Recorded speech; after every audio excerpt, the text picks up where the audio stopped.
Well, we came off a late day at the Billabong Pipe Masters and showed up this morning, and last night the conversations were talking about, the potential of running. The thing is, when you come down to the Pipe Masters, you have a world title on the line.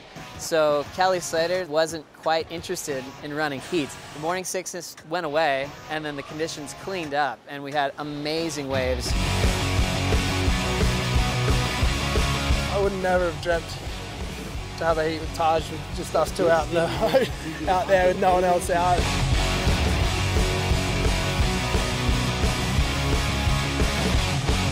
A big heat hit the lineup with former Pipe Master B. Durbridge against the new Rookie of the Year, Nat Young from Santa Cruz.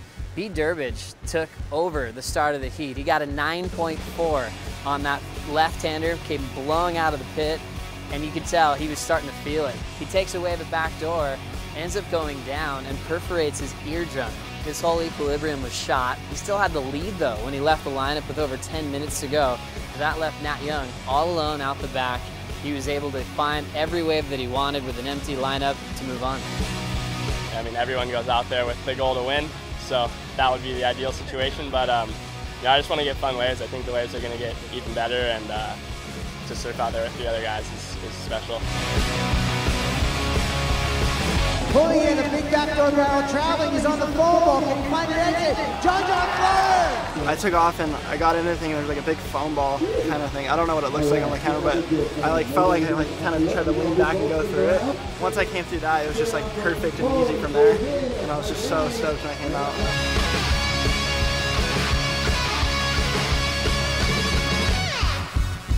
We had a pretty insane matchup with the Triple Crown race in mind. We got to see Michel Perez in his first heated pipe, taking off on former Pipe Master Jeremy Flores. Michel in first. When we lost Freddie, Jeremy was the new second in the Triple Crown race. Jeremy was able to beat Michel Perez to make the Triple Crown race a little more exciting. Jeremy's still going, but he has to make the quarters to take the #1 spot. Being in the race for the Triple Crown is pretty dreamy. It's the next big thing after a world title, I think. Seabass in a backdoor barrel, traveling through, and well done. Watch a fireworks at the end, double grab, air.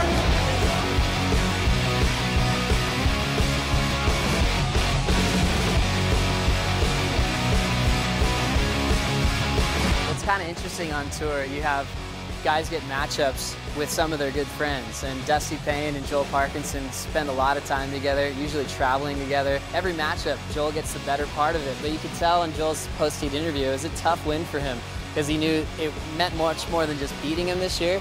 He actually sent Dusty off the tour. I don't feel so sorry for Dusty. You get that close to the end of the year, you got a chance, and that happens, it's heart-wrenching.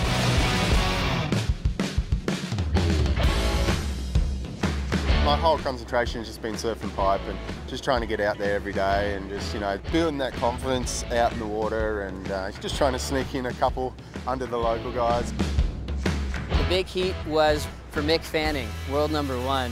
It was a pretty heavy heat when you really think about it, because if he got the win, he would have gone straight to the quarters, would have had one less heat to surf and got closer to clinching if he makes the semifinals. But he's matched up one more time this season with John Florence.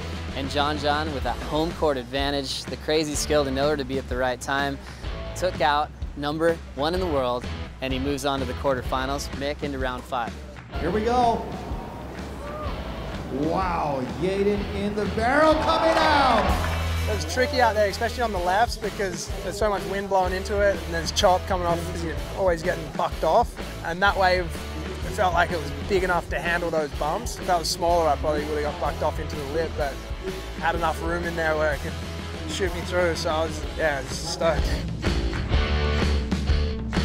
Kelly Slater using his priority at backdoor, driving, still going, and he comes out. The way I see it, Mick's 4 waves away from a world title, and I'm 6 waves away from a world title. He's determined to win this event like it would be his last ever in his amazing career.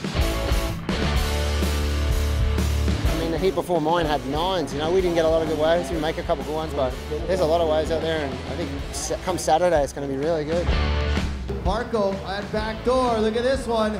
Deep barrel driving down the line, comes out. We got an amazing swell coming, and it's going to be really cool to watch it all unfold. There's one day left of competitive surfing, and it's going to be such a good day to watch.